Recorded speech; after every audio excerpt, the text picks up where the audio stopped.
Good morning students. बच्चों, आज हम अर्थ के आधार पर वाक्य के भेदों की चर्चा करेंगे।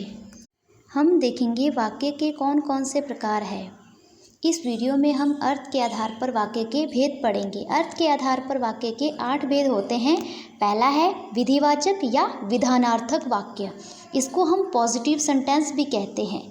दूसरा है निषेधवाचक या निषेधात्मक वाक्य, इसे हम नेगेटिव सेंटेंस भी कहते हैं। तीसरा है आदेशात्मक वाक्य यानी आज्ञार्थक वाक्य, जिसमें आज्ञा दी जाती है। चौथा है प्रश्नवाचक वाक्य। पांचवा है संदेहार्थक वाक्य या संदेह सूचक वाक्य। छठा है इच्छार्थक वाक्य या इच्छावाचक वाक्य। सातवां है संकेतवाचक। आठवां है विस्मयादिबोधक वाक्य। अब हम इन सभी का अलग अलग विवेचन करेंगे।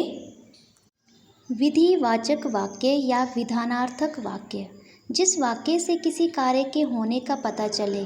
जैसे लड़की खाना खाती है, यहाँ पर लड़की के खाना खाने का पता चल रहा है कि वह खाती है, यानी पॉजिटिव है यानी सकारात्मक है।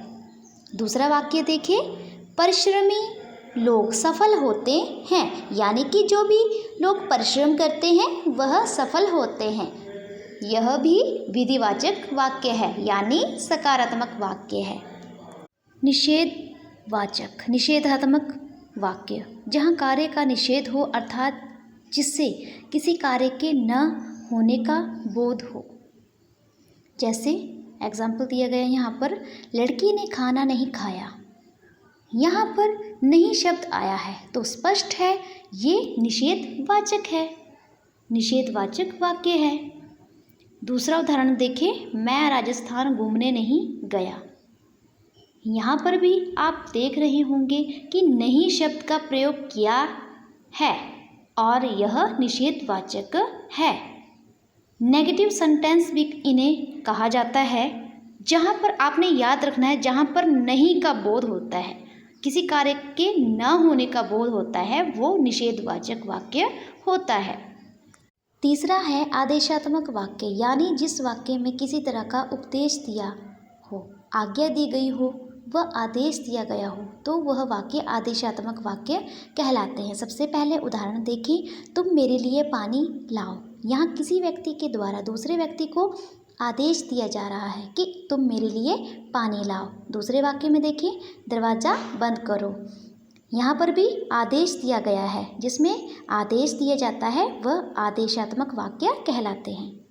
चौथा भेद है प्रश्नवाचक वाक्य, जिस वाक्य में किसी तरह के प्रश्न पूछने का बोध हो, यानी कहाँ, कब, कैसे, क्यों, किसका आदि, ये सभी प्रश्न सूचक शब्द कहलाते हैं।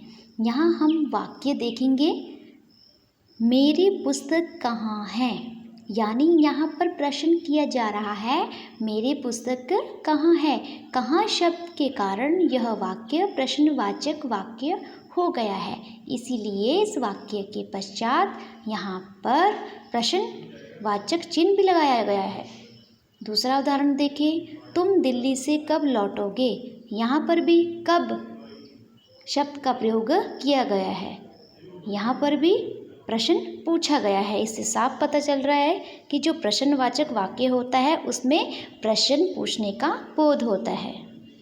संदेहार्थक या संदेह सूचक वाक्य, जिस वाक्य में संदेह, शंका या संभावना की सूचना दी गई हो, वह संदेह सूचक वाक्य कहलाते हैं। जैसे शायद लड़की खाना खाएगी, यानी कि हमें पक्का श्योर नहीं है, पक्का नहीं बोल सकते हैं लड़की वास्तव में खाना खाएगी कि नहीं खाएगी, बल्कि हमें सिर्फ संभावना है। हमने यहाँ शायद शब्द का प्रयोग किया है, इससे हमें पता चल रहा है कि लड़की के खाना खाने में हमें संदेह है। दूसरा वाक्य है संभवतः वह आज आएगा, यानी कि सिर्फ उसके आने की संभावना है, पक्का नहीं है। ठीक है, तो संदेहार्थक वाक्य वो वाक्य होते हैं जिसमें कि हमें शंका होती है, पक्का डेफिनेट पता नहीं होता है उसके बारे में। वाक्य का छठा भेद है इच्छार्थक वाक्य, जिस वाक्य में इच्छा, शुभकामना या आशीर्वाद व्यक्त हो, वह इच्छावाचक कहलाता है। जैसे उदाहरण देखें, ईश्वर तुम्हें लंबी आयु प्रदान करे, यानी कि हम ईश्वर से यह प्रार्थना कर रहे हैं यानी कि हमारी जो इच्छा है वो क्या है, हम आशीर्वाद स्वरूप यह कह रहे हैं कि ईश्वर तुम्हें लंबी आयु प्रदान करे। और यहाँ पर दूसरा वाक्य है तुम्हारी यात्रा सफल हो, तो हमारी इच्छा है कि तुम्हारी यात्रा सफल हो। इस प्रकार के वाक्य में पता चल रहा है हमारी इच्छा का मतलब, इच्छा हमारी जिसमें इच्छा शामिल होती है तो उसे ही हम इच्छावाचक वाक्य कहते हैं। खुद की इच्छा होती है, दूसरों को हम आशीर्वाद देते हैं या फिर किसी की लंबी आयु की कामना करते हैं। ठीक है। वाक्य का 7वां भेद है संकेतवाचक वाक्य। जिस वाक्य में किसी प्रकार की शर्त या संकेत व्यक्त हो उसे हम संकेतवाचक वाक्य कहते हैं। एग्जाम्पल देखिए, यदि तुमने मेहनत की होती तो तुम सफल हो जाते। यानी सफलता प्राप्त करने के लिए जो शर्त है वह क्या है, मेहनत करना। तो यहाँ पर इस वाक्य में हम देख पा रहे हैं कि यहाँ पर शर्त व्यक्त होती है। दूसरा वाक्य देखिए, तुम उधर बैठो।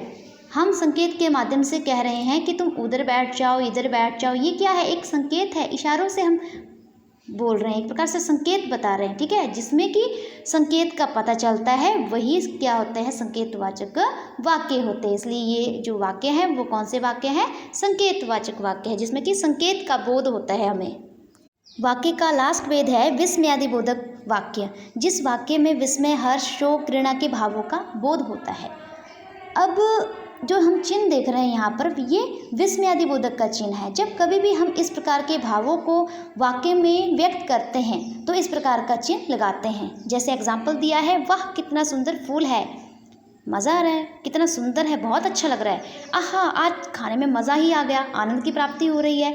तो इस प्रकार से विस्मयादिबोधक वाक्य, जिस वाक्य में हर्ष, शोक, घृणा आदि भावों का बोध होता है, वे विस्मयादिबोधक वाक्य कहलाते हैं। बच्चों, हमारा जो अर्थ के आधार पर जो वाक्य के भेद है वो टॉपिक हमारा क्लियर हो गया।